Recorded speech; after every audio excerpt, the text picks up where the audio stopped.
अब हम आपको 10 उपाय बता रहे हैं। 10 उपाय बने, उपाय जो करेगा वो धनवान होगा। 10 उपाय हैं धनवान बनने के, अचूक। নমস্কার, আমি রাহুল শাস্ত্রী। আজ আমরা আপনাদের কাছে 10টি উপায় নিয়ে এসেছি, যে উপায়গুলি করলে আপনি কখনো দরিদ্র হবেন না। আর এই উপায়গুলো আমি বলছি না, এই উপায়গুলি বেদে আছে এবং বাগেশ্বর ধাম সরকার শ্রী ধীরেন্দ্র কৃষ্ণ শাস্ত্রী তিনি নিজে বলেছেন এই উপায়গুলি করতে। সেই উপায়গুলি আমি আপনাদেরকে বলছি। 10টা পয়েন্টই খুবই উল্লেখযোগ্য, কিন্তু তার মধ্যে 8 নম্বর পয়েন্টটা অনেক ভালো। ঠিক আছে, 8 নম্বর পয়েন্ট যদি আপনি করতে পারেন তাহলে আপনি কখনো দরিদ্র হবেন না। তাই পুরো ভিডিওটা দেখুন এবং এই উপায়গুলি করার চেষ্টা করুন। তো 1 নম্বর পয়েন্টটা হচ্ছে ঘরের মুখ্য দরজার পূজন। রোজ সকালে ঘরের মুখ্য দরজাতে মারুলি দিতে হয় গরুর গোবর দিয়ে। ঠিক আছে, আগেকার দিনে মায়েরা এটা প্রতিদিন করত। যারা রোজ সকালে ঘরের সামনের দরজাতে মারুলি দেয়, ঠিক আছে, তাদের ঘরে সবসময় লক্ষ্মীর আগমন হয়। তো মায়েরা 2 নম্বর পয়েন্টটি হলো গাইকে প্রতিদিন রুটি আর গুড় খাওয়ান। ঘরের প্রথম রুটিটি নিজে না খেয়ে ওটা প্রতিদিন গাইকে গুড় দিয়ে খাওয়ান। যদি আপনারা এরকম প্রতিদিন করেন তাহলে আপনার ঘরে লক্ষ্মীর অভাব কখনোই হবে না। স্বয়ং মা লক্ষ্মী আপনার ঘরে বিরাজ করবে। দারিদ্রতা কি সেটা আপনারা কখনো বুঝতেই পারবেন না। শুক্রবারের দিন একটা অচুক উপায় করুন। শুক্রবারের দিন 5টা কড়ি নেন, তারপর একটু কেশর নেন, তারপর একটা রূপোর পয়সা যদি না হয় তাহলে একটা তামার পয়সা লাল রঙের কাপড়ে বেঁধে অষ্টলক্ষ্মীর নাম বলে সেটা আলমারিতে রেখে দিন।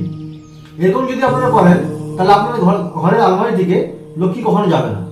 তো আমাদের 4 নম্বর উপায়টি হলো শুক্রবার দিন অবশ্যই অন্নদান দিন। ঠিক আছে, যেখানে কোথাও যদি পুজো হয়, কোথাও যদি ঠাকুর পুজো হয়, সেখানে অবশ্যই 500 হোক, 1 কেজি হোক, যতটুকুই সম্ভব ওই চাল দান বা আটা দান বা তিল দান করুন। আমার সাথে অবশ্যই তিল দান করুন। এরকম যদি আপনি করেন, শুক্রবারে যে অন্নদান করে আর যে আমার সাথে তিল দান করে তার ঘর থেকে লক্ষ্মী কখনো যায় না। তো আমাদের 5 নম্বর উপায়টি হলো শুক্রবার দিন আপনি অশ্বত্থ গাছের পূজা করুন। শুক্রবার দিন অশ্বত্থ গাছের গোড়াতে জল দিন বা অশ্বত্থ গাছের গোড়াতে প্রদীপ জ্বালান। এরকম যদি আপনারা করেন তাহলে আপনার ঘর থেকে লক্ষ্মী কখনো যাবে না। তো আমাদের 6 নম্বর উপায়টি হলো বুধবারের দিন গণেশ ভগবানের পূজা করুন। বুধবারের দিন গণেশ ভগবানকে গুড় এবং ছোলার প্রসাদ দিন, আর সেই প্রসাদ মেয়েদের মধ্যে বিলিয়ে দিন, আর বাকি প্রসাদটা আপনি নিজে খাবেন। এরকম যদি করেন তাহলে আপনার ঘর থেকে লক্ষ্মী কখনো যাবে না। তো আমাদের 7 নম্বর অশুভ উপায়টি হলো শুক্রবারের দিন পদ্ম ফুলের বীজের মালা দিয়ে মা লক্ষ্মীর অষ্টনাম জপ করুন। মা লক্ষ্মীর অষ্টনাম প্রতিদিন যদি আপনি জপ করতে পারেন কমলের বীজ দিয়ে, তাহলে আপনার ঘর থেকে লক্ষ্মী কখনো যাবে না। বীজ মন্ত্রটি হলো, বলে দিচ্ছি শুনুন। ওম শ্রীম হ্রিম শ্রীম কমলে কমলালয়ে নমঃ। আরেকবার বলছি শুনুন। ওম শ্রীম হ্রিম শ্রীম কমলে কমলালয়ে নমঃ। এই বীজ মন্ত্রটি প্রতিদিন আপনি যদি কমলকটির মালা দিয়ে জপ করেন তাহলে আপনার ঘর থেকে লক্ষ্মী কখনো যাবে না। তো আমাদের 8 নম্বর উপায়টি হলো, যেটা আমি বলছিলাম সব থেকে ভালো উপায়, সেটা হচ্ছে হোলি, দুর্গাপুজো বা কালী পুজোতে আপনার ঘরে একটা অবশ্যই ঠাকুর নামের অনুষ্ঠান করান। শ্রী সূক্তম অথবা বিষ্ণু সহস্র নামে পাঠ করান। এরকম যদি করেন তাহলে আপনি কখনোই দরিদ্র হবেন না। 9 নম্বর উপায়টি হলো প্রতিদিন 108টা পদ্ম ফুল দিয়ে মা লক্ষ্মী আর নারায়ণের পূজা করুন।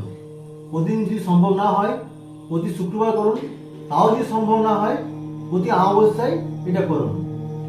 108টা পদ্ম ফুল দিয়ে মা লক্ষ্মী আর নারায়ণের পূজা করুন। আর যে মন্ত্রটা বলবেন সেটা আমি বলে দিচ্ছি, নোট ডাউন করে নিন।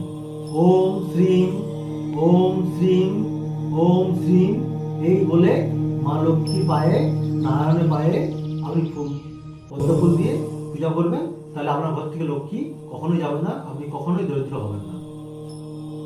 তো আমাদের 10 নম্বর উপায়টি হলো আখের রস দিয়ে প্রতিদিন মা লক্ষ্মী আর নারায়ণের শ্রীসূক্তম মন্ত্র উচ্চারণ করে বা শ্রীসূক্তম পাঠ করে যে পুজো করে মা লক্ষ্মী আর নারায়ণের শুক্রবার দিন, তার ঘর থেকে লক্ষ্মী কখনো যায় না।